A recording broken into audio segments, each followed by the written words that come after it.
நாம பெரிய தலைவர்களிடம் கற்றுக்கொள்ள வேண்டியது என்ன அப்படின்னா, மிகச்சிறந்த சிந்தனைகள், எந்த சூழலிலும் அதை கடந்து போக முடியும் என்கின்ற தன்னம்பிக்கையை தான் நம்ம பெரியவங்ககிட்ட இருந்து கத்துக்கணும். நான் போன மாசத்துக்கு முந்தின மாசம் கடலூர்ல ஒரு பள்ளிக்கூடத்துல பேச போயிருந்தேன் ஆண்டு விழாவுக்கு. அங்க போற வழியில ஒரு பெரியார் சிலை இருந்தது. கீழே அந்த பீடத்துல ஏதோ எழுதி இருந்தாங்க. நான் கொஞ்சம் நிப்பாட்டுங்கன்னு போய் இறங்கி பார்த்தேன். அந்த பீடத்துல என்ன எழுதியிருந்தாங்க அப்படின்னா, செருப்பொன்று விதைத்தால் சிலை ஒன்று முளைக்கும்னு எழுதியிருந்தாங்க. என்ன இப்படி எழுதியிருக்காங்க அப்படின்னு அங்க உள்ளவங்ககிட்ட கேட்கும் போது அவங்க சொன்னாங்க, தந்தை பெரியார் அவர்கள் சைக்கிள் ரிச்சால பகுத்தறிவு கொள்கைகளை பிரச்சாரம் பண்ணிக்கிட்டே போறார். அந்த சைக்கிள் ரிச்சாவை ஒருத்தர் ஓட்டிக்கிட்டே போறார். திடீர்னு அவருக்கு வேண்டாதவர், அவர் கொள்கையை பிடிக்காத ஒரு மனிதர் என்ன பண்ணிடுறார், ஒரு செருப்பை எடுத்து அவர் மேல எரிஞ்சிடறார். அந்த சைக்கிள் ரிச்சால அது விழுந்துருது. உடனே ரிச்சா ஓட்டுனர் வேகமா சைக்கிளை ஓட்டிட்டு போறார். அந்த செருப்பை எடுத்து பார்த்துட்டு தந்தை பெரியார் சொன்னார், ஏ திரும்ப வந்த வழியா போ அப்படின்னு இருக்காரு. வேண்டாம், அவன் இன்னொரு செருப்பை கொண்டு எறிவான், அதுக்கு தான் சொல்றேன் இன்னொருக்கா போ அப்படின்னு இருக்காரு.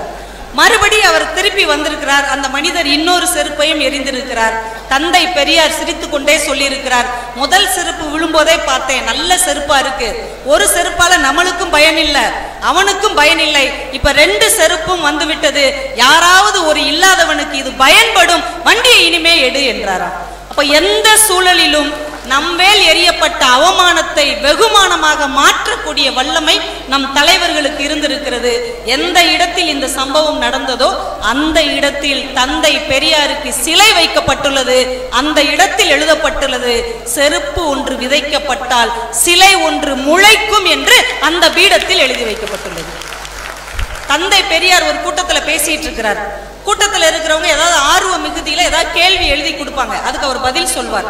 அவரை பிடிக்காத ஒருத்தர் முட்டாள் அப்படின்னு எழுதி கொடுக்கிறார். உடனே தந்தை பெரியார் பதட்டமே படல. யாரோ ஒரு நண்பர் கேள்வி எழுதுறதுக்கு பதிலா தன்னுடைய பேரை மட்டும் எழுதி கொடுத்துட்டாரு. தயவு செஞ்சு கேள்வியும் எழுதி கொடுங்க, நல்லா இருக்கும். இப்ப எந்த சூழலையும் எளிதான நகைச்சுவையால் கடந்து போக முடியும் என்று நம்முடைய தலைவர்கள் நமக்கு நிரூபித்திருக்கிறார்கள். டாக்டர் கலைஞர் அவர்களுக்கும் இதே சிந்தனையும் ஆற்றலும் எப்பயுமே உண்டு. ரொம்ப ஆச்சரியமா இருக்கு. எல்லாம் ஒரு வடநாட்டை சேர்ந்த ஒரு மனிதன் ரொம்ப சர்வசாதாரணமா சொல்லிட்டார், கலைஞர் கருணாநிதி அவருடைய தலையை சீவிருவேன் அப்படின்னு. இது எவ்வளவு ஒரு கடினமான வார்த்தை. தமிழகமே கொந்தளிக்கிறது, ஆனா தலைவர் கவலையே படல. என் தலையை என்னாலேயே சீவ முடியாது, நீ எப்படிடா சீவ, சாதாரணமா போயிட்டார்.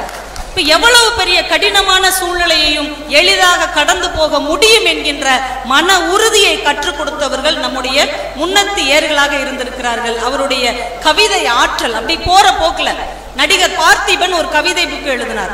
அதை கலைஞர் அவர்கள்ட்ட கொடுத்து விமர்சனம் கேட்கிறார். படிச்சு முடிச்சுட்டு ஒரே வரிதான், தம்பி உன் கவிதை படித்தேன் ஒரு படித்தேன், கவிதை படித்தேன் ஒரு படித்தேன், முடிஞ்சா. அப்படி எளிமையா. சட்டமன்றத்துல மீன்வளத்துறை அமைச்சர் பேச போறார், அவரை சுருக்கமா பேசுங்கன்னு சொல்லணும். எப்படி சொன்னார் தெரியுமா, ஐரை மீன் அளவுக்கு பேசவும் எழுதி கொடுத்தார். எவ்வளவு பொருத்தமா இருக்கு பாருங்க.